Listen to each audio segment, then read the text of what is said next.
Hi, it's me, Sid.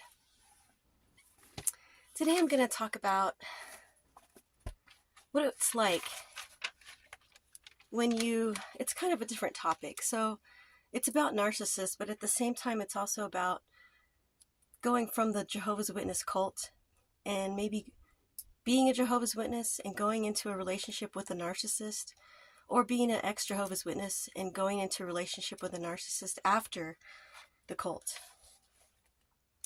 And I know this happens to a lot of people, not just women, but men and women who have been in the cult or are in the cult. They attract a mate who's a narcissist because of the qualities that are taught in the cult. And I don't think I've seen any videos on this, so I just wanted to cover this topic.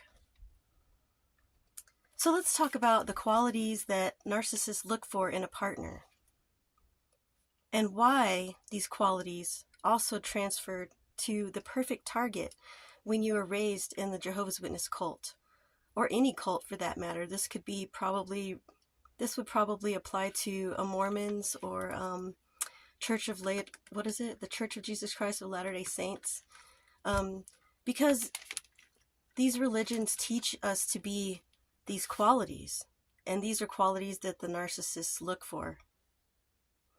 So the first one would be empathy. The narcissist craves validation and acknowledgement of their thoughts and feelings. And when you're raised or even attracted to these cults, you have empathy, and that's why you are drawn into the cult, because they use the most beautiful part of the Bible to draw you in. And so, as a Jehovah's Witness, usually you're very empathetic, and you love Jesus, and you already have a good heart, and that's what drew you into the cult in the first place. And this is also what draws you to the narcissist. The next quality would be forgiving. Now, the narcissist knows that they're going to hurt you many, many times, because this is how they get supply off of you. And they love that you are a forgiving person. So they will continue to use you over and over and be forgiven by you over and over again. And this trait is also taught to us through the cult, that, like Jesus would say, turn the other cheek. And this is what the narcissist counts on. The narcissist counts on you being abused, taking the abuse, and then when they come back to love bomb you, forgiving them so they can do this over and over and over again to you. The next one would be confidence. Now this you would think would be not as, important, but they do like people who are confident, because if you're successful, attractive, you have a strong will, they believe that these qualities make them look better because they have a partner who has these qualities, so they can brag about it, or they just can show you off, and it makes them look better, and others will envy them, and that's what they like. It also makes them feel very powerful when they're able to tear down a person who has these qualities, and that makes them feel very strong. So as a Jehovah's Witness, or if you are an ex-Jehovah's Witness who was in the cult, most likely you were in the, publishers school, where you had to learn confidence.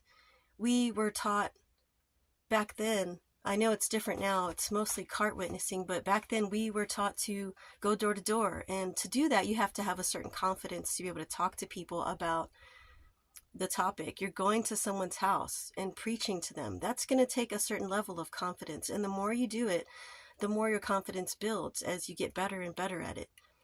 I used to say, just thinking to myself that they also create very good salespeople, the cult creates, because that's basically what we were doing, was peddling their publications.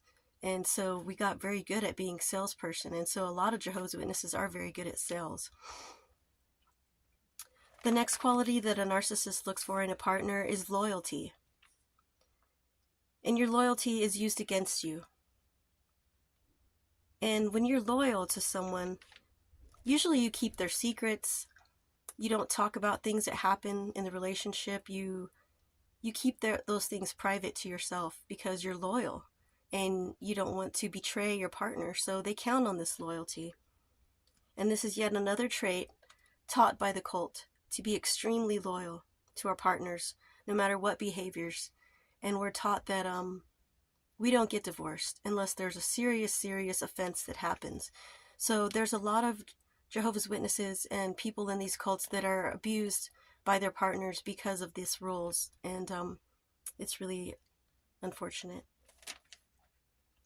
The next quality that they look for is obedience. They want you to do anything that they ask, anything to please them. And they want you to tell them how great they are and how wonderful they are, and so that you can puff up their ego. And this is yet another thing taught to us in the cult, is to be obedient to our partner and to be obedient to God and to just do what the cult tells you to do, to accept whatever the cult tells you to accept blindly without question. And this is another reason that so many people get caught into narcissistic relationships who have been into these cults. The last quality that a narc looks for is submission. They want somebody who they can dominate over. They love to be dominant, and they love submissive people. And this makes them feel powerful. They will be domineering, vindictive, and display intrusive behaviors. And this submission is yet another trait that the cult instills in us to have. They want us to be submissive to whatever they say is the right thing. If there's new light that comes out, we must be submissive and just accept it blindly without question.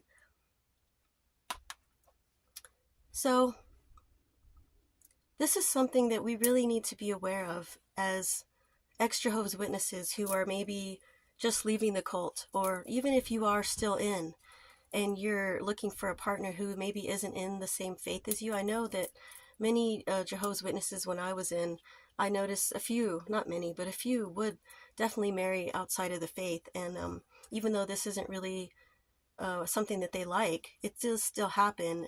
And many times those partners would be narcissistic partners and would not come to meetings, but would just be in that person's life, making their life miserable.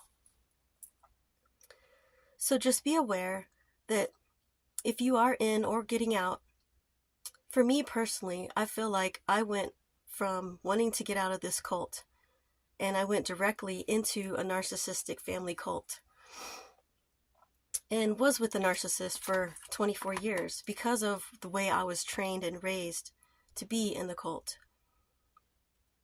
And now, hindsight, now that I'm out of it and I understand what happened to me, I want to help you to understand that you need to work on yourself and be aware of the things that other people are looking for in a mate.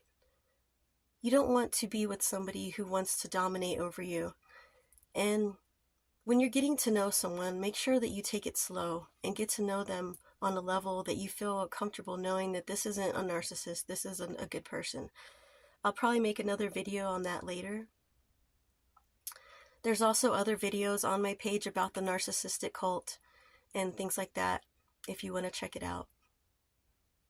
I hope this information helps you.